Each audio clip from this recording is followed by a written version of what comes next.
কিছু ছাত্র নামের দুষ্কৃতকারীরা এই ঢাকা সিটি কলেজের স্থাপনার উপর হামলা করলো। আমাদের দায়িত্ব না আইন শৃঙ্খলা পরিস্থিতি নিয়ন্ত্রণ করা, আমাদের দায়িত্ব না, এটা প্রশাসনের দায়িত্ব। ঢাকা কলেজের ছাত্রকে কে বা কারা আক্রমণ করেছে আমরা কেউ জানি না। আমরা এই নিউজটি পাওয়ার পরে আজকে আইন শৃঙ্খলা পরিস্থিতি অবনতি করতে পারে এই শঙ্কা করে ঢাকা কলেজের শিক্ষকদের সাথে কথা বলেছি। তারাও বলেছে বান্ডেল থাকলে প্রতি সেনমানিতে টাকা বাঁচবে। বিকাশ সেনমানি বান্ডেল কিনে জিতুন প্রতি লেনদেনে। যে তারা তাদের স্টুডেন্ট কোনো ধরনের অন্যায় কাজে লিপ্ত হবে না, গন্ডগোল করবে না। আমরাও আমাদের ছাত্ররা এই ধরনের কোনো ধরনের গন্ডগোলে যাতে লিপ্ত না হতে পারে, সকাল থেকে আমরা আমাদের শিক্ষকদেরকে বিভিন্ন গ্রুপ করে বিভিন্ন জায়গায় পাঠিয়ে দিয়েছি। তারপর আমরা হঠাৎ করে দেখলাম 11টায় কিছু ছাত্র নামের দুষ্কৃতকারীরা এই ঢাকা সিটি কলেজের স্থাপনার উপর হামলা করলো। বর্বরোচিত হামলা। ঢাকা সিটি কলেজের স্থাপনা ভাঙচুর করলো, আমাদের সাইনবোর্ডগুলো খুলে নিল। আমরা দেশবাসীর কাছে এই বর্বরোচিত হামলার আমরা বিচার চাই। এই হামলার আমরা নিন্দা জানাই। এই ধরনের ঘটনা কোনোভাবেই কাঙ্ক্ষিত নয়। রমজানের আগেও এইভাবে ঢাকা সিটি কলেজের স্থাপনার উপর হামলা করা হয়েছিল। দেশের সমস্ত জনগণ, সমস্ত দেশবাসী, সমস্ত স্টেক হোল্ডার, জাতীয় বিশ্ববিদ্যালয়, মাউসি, শিক্ষা মন্ত্রণালয়, প্রধান উপদেষ্টা, শিক্ষা উপদেষ্টা, থানা প্রশাসন, ডিসি, সবার কাছে আমাদের আহ্বান থাকলো আজকে আমাদের কলেজে যারা হামলা করেছে তাদেরকে চিহ্নিত করে তাদের বিরুদ্ধে আপনারা কঠোর আইনগত ব্যবস্থা গ্রহণ করুন।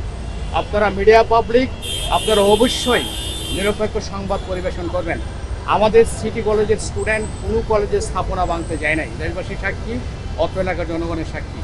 আমরা সব সময় অত্র এলাকার নিরাপত্তার জন্য, আমাদের শিক্ষার সুষ্ঠু পরিবেশ নিশ্চিত করার জন্য, অত্র এলাকার যানমালের নিরাপত্তা বিধান নিশ্চিত করার জন্য আমরা সর্বদাই চেষ্টা করে যাচ্ছি। আমরা আমাদের ছাত্রদেরকে মোটিভেট করছি, উৎসাহিত করছি, গার্ডিয়ানকে বলছি। আমরা বিভিন্ন দিকে আমরা বিভিন্ন ডিউটি পালন করছি, প্রশাসনকে জানাচ্ছি এই ধরনের ঘটনা যাতে না ঘটে। সুতরাং আমরা আশা করি এই ধরনের ঘটনা আর ঘটবে না। আমাদের সিটি কলেজ জাতীয় সম্পদ, দেশের সম্পদ। এই কলেজগুলো সব আমাদেরই সম্পদ। ঢাকা কলেজও আমাদের সম্পদ, আইডিয়াল কলেজও আমাদের সম্পদ, সিটি কলেজও আমাদের সম্পদ। আমরা সব সময় বলি তোমরা ছাত্ররা ভাই ভাই, তোমরা গন্ডগোলে লিপ্ত হবে না। বিচ্ছিন্ন ঘটনা রাস্তাঘাটে হতেই পারে, কিন্তু এটাকে কেন্দ্র করে স্থাপনার উপর হামলা এটা কোনোভাবেই কাম্য হতে পারে না। এগুলো দেশের সম্পদ, সবার সম্পদ। আশা করি আমাদের ছাত্র সমাজ দায়িত্বশীল আচরণ করবে। স্যার, সপ্তাহ আগেও এরকম সংঘর্ষের ঘটনা ঘটেছিল এবং প্রায় আমরা এরকম খবর পাই যে দুই কলেজের মধ্যে সংঘর্ষ ঘটে। আসলে স্যার কি কারণে এইগুলো ঘটনাগুলো ঘটছে এবং এগুলো বন্ধে দীর্ঘমেয়াদী এটা পরিকল্পনা কেন নেওয়া হচ্ছে না, বা পুলিশ একবার পদক্ষেপ নিয়েছিল, আপনারা আসলে সেটা কতদূর কি রকম বাস্তবায়ন করতে আছে? ঘটনা হলো এখানে আমাদের ঢাকা সিটি কলেজে 12,000 স্টুডেন্ট, ঢাকা কলেজে 7-8,000 স্টুডেন্ট, আইডিয়াল কলেজে প্রায় 5-7,000 স্টুডেন্ট। এখানে প্রায় 25,000 স্টুডেন্টের একটা আনাগোনার জায়গা। তারা রাস্তাঘাটে এখানে সেখানে দাঁড়িয়ে থাকে, গল্প করে, গুজব করে। তাছাড়া বিভিন্ন ধরনের ফেসবুক গ্রুপ আছে, তারা একে অপরকে কটাক্ষ করে আচরণ করে। ওই বিচ্ছিন্ন ঘটনাকে কেন্দ্র করে একটা দুটা মারামারি হয়, শেষ পর্যন্ত এটা বড় আকার ধারণ করে। এটা একেবারে অনিয়ন্ত্রিত ব্যাপার। আমরা ঢাকা কলেজের সাথে মিলে, আইডিয়াল কলেজের সাথে মিলে একসাথে সবাই চেষ্টা করছি। ওদের শিক্ষকরা আন্তরিক, আমরাও আন্তরিক। আমরা প্রশাসনেরও হস্তক্ষেপ কামনা করছি। কিছুদিন আগে প্রশাসন এই ব্যাপারে 2-1 বিরুদ্ধে মামলাও করেছে। আমরা সর্ব ব্যবস্থা গ্রহণ করছি, সব ধরনের পদক্ষেপ আমরা নিচ্ছি। তারপরেও এই বিচ্ছিন্ন ঘটনাগুলো নিয়ন্ত্রণ করা যাচ্ছে না। এটাও সম্পূর্ণ বিচ্ছিন্ন ঘটনা, ব্যক্তিগত ঘটনা। তাছাড়াও আমাদের শিক্ষকরা প্রতিদিনই ডিউটি করে, 10টা থেকে 5টা পর্যন্ত আমরা তাদেরকে ডিউটি করার জন্য লাগিয়ে দিয়েছি। তাছাড়া আমরা তাদেরকে নোটিশ করেছি, প্রশাসনকে জানিয়েছি, আর্মি এনেছি, আর্মিরা কথা বলছে তাদের সঙ্গে, আমাদের সঙ্গে সব ধরনের পদক্ষেপ নেওয়া আছে। তারপরে 2-1টা বিশৃঙ্খল এবং বিচ্ছিন্ন ঘটনা ঘটে যেতে পারে, যেগুলো নিয়ন্ত্রণ করা যাচ্ছে না। আমাদের অনেক শিক্ষার্থী আহত হয়েছে, প্রায় 20-25 জন শিক্ষার্থী মারাত্মকভাবে আহত হয়েছে। স্যার, এটা বন্ধ করার জন্য আপনারা কি মনে করেন, কি করণীয়? আসলে এরকম তো প্রতিবার যদি ঘটনা ঘটে, মানুষজন, নগরবাসীদের সমস্যা হয়, আপনারাও বিপদে পড়েন, শিক্ষার্থীরা আহত হওয়ার সবচেয়ে বড় কনসার্ন সেটা।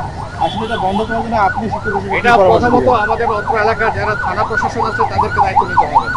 তাদেরকে সমস্ত শিক্ষা প্রতিষ্ঠানে একটা মেসেজ দিতে হবে যে তোমরা ছাত্র, তোমাদের দায়িত্ব হলো সুশৃঙ্খল আচরণ করা। তোমরা যদি অরাজক পরিস্থিতিতে নিয়োজিত থাকো কোনো ভাঙচুরে নিয়োজিত থাকো, তাহলে আমরা দেখবো না, আমরা অপরাধী হিসাবে তোমাদেরকে ধরবো, অপরাধী হিসাবে তোমাদের বিরুদ্ধে অ্যাকশন নেব। আজকে আমি দেখেছি আমাদের কলেজে যখন হামলা হয়, থানা প্রশাসনের লোক মোটামুটি প্রায় 50 বা 100 জন পুলিশ পাশে দাঁড়িয়েছিল। আমার মনে হয় তারা যদি সময়চ্যুত পদক্ষেপ নিত, তাহলে আমার কলেজে এরকমভাবে ভাঙচুর হতো না, তাই না? এর আগে একটা ঘটনায় আপনারা পুলিশের অ্যাকশনের বিরুদ্ধে কথা বলেছিলেন, একটু বলি। এর আগে ঈদের আগে একটা ঘটনায় পুলিশের অ্যাকশনের বিরুদ্ধে আপনারা কথা বলেছেন, পুলিশ অ্যাকশন নিলে তো কর্তৃপক্ষ থেকে আপনারা কথা বলেন, সেই জায়গা থেকে পুলিশের করণীয় কি? পুলিশের অ্যাকশনের বিরুদ্ধে কোনো কথা বলি নাই, এটা ছাত্রদের অভিযোগ। ছাত্ররা আজকে অভিযোগ করেছে, তাদেরকে আমি বুঝিয়েছি পুলিশ দায়িত্বশীল আচরণ করছে, তাদেরকে সহযোগিতা করতে হবে। মিডিয়া পাবলিক দায়িত্বশীল আচরণ করে জাতির স্বার্থে, দেশের স্বার্থে, সবার স্বার্থে তাদেরকে সহযোগিতা করতে হবে, তাই না? এটা স্টুডেন্টদের অভিযোগ, আমাদের অভিযোগ না। আমাদের এটাই মেসেজ, আমাদের এটাই দাবি, প্রশাসন কঠোর হস্তে দমন করবে দুষ্কৃতকারীদেরকে, এবং দুষ্কৃতকারীদের হাত থেকে যে কোনো স্থাপনা, আমার college, Dhaka college, ideal college, সব কিছুকে রক্ষা করবে। অত্র এলাকার জানমাল রক্ষা করবে, অত্র এলাকার থানা প্রশাসনকে দায়িত্ব নিতে হবে। আমরা শিক্ষক, আমরা ক্লাসে পড়াই, আমরা রাত্রে স্টাডি করে দিনে পড়াই। আমাদের দায়িত্ব না আইন শৃঙ্খলা পরিস্থিতি নিয়ন্ত্রণ করা, আমাদের দায়িত্ব না, এটা প্রশাসনের দায়িত্ব। ধন্যবাদ। আমি অধ্যাপক এফএম মোবারক হোসেন, বর্তমান ঢাকা সিটি কলেজের ভারপ্রাপ্ত অধ্যক্ষের দায়িত্বে আছি। সবাইকে ধন্যবাদ। মোবারক স্যার, আপনারা কলেজের ব্যাপারে শিক্ষার্থীদের ব্যাপারে একটা সিদ্ধান্ত নিয়েছেন, ঘোষণা করছেন, একটু বলতেন ভিডিওটা। এটা আলোচনা হবে, এটা আমরা আলোচনা হবে, আলোচনা করে আমরা সিদ্ধান্ত নিব কালকে বন্ধ থাকবে কিনা, আমরা এটা আলোচনা করবো। Thank you. আমরা এখনো সিদ্ধান্ত নিই। Thank you.